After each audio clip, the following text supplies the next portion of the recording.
this is all the whole. I made this notebook for it. Mm-hmm. So it's like these are pictures from 1981. When the idea was I was going to build it and then learn to play it and then sell it to pay for school. So I got the build part done 33 years later, and then paying for school is not an option. Yeah, right. And this was kind of early on. You can see I got it about halfway done. And this was after I finished it here. So that's me. Look, all that hair. So there's a difference in the mechanics of how this, how the sound. The harpsichord plucks the string, the piano hits it with a hammer. Yeah. So you'll see. There's some interesting differences. If you're not familiar with harpsichords, you'll see. Okay. It's all wooden instrument. Unlike the modern pianos that have a metal frame. Right. This is all wood. Wow. This is a replica of an instrument that was built in 1584. Wow. In Flanders. And so open it up here. Look at you, you've got old keys. Yeah, and see how they're marked? They're because all I don't know. huh? I don't know how to play, so I had to put where all the C's were. Oh, wow. This is great. Wow.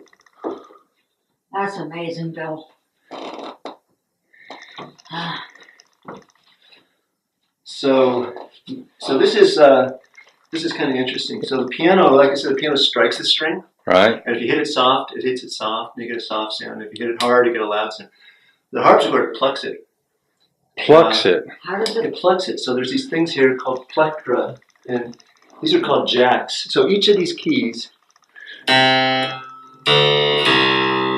yeah. Each one has 2 strings. Okay.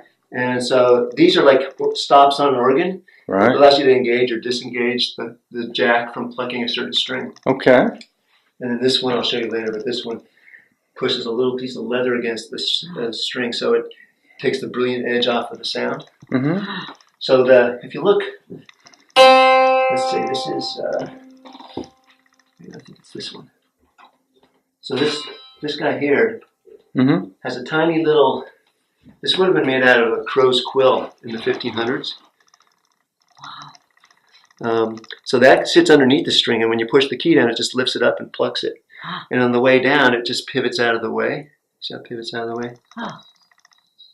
Wow. And then that thing damps the string, so when it goes back down, it stops it.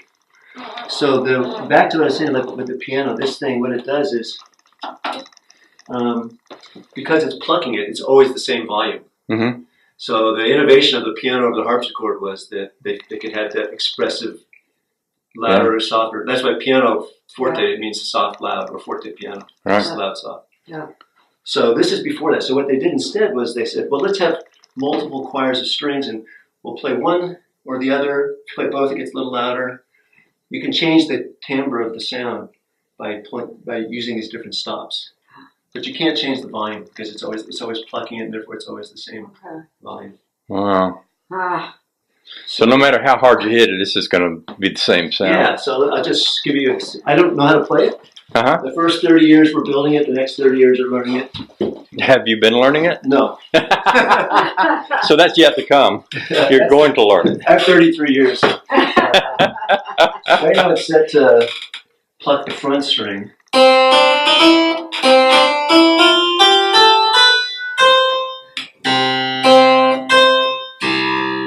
So the 4 ranges, this is the lowest C and to the highest C. Uh-huh.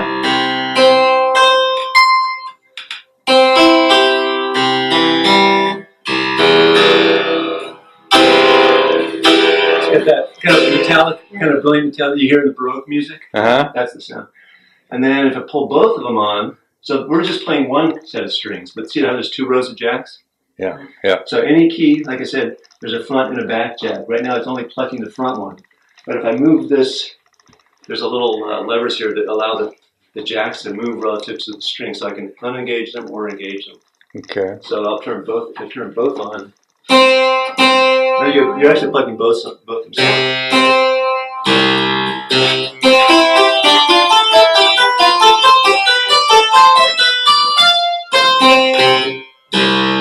And then see, as soon as it's supposed to dampen that. Yeah. It needs a little bit of tweaking, but so then the last thing I'll show you here is if I turn on the buff. It's called the buff stop. There's another name for it, but it's a little tiny piece of buckskin leather on this. Huh. And if I see if you can see it just moving a little teeny bit there. Yeah. So that's not touching. And then this is touching. Oh yeah. See the difference? It takes that edge, the kind of metallic edge off it. Kind of a lute stop, because it sounds like a lute, they say. So now this instrument has, you want me to just keep talking about it?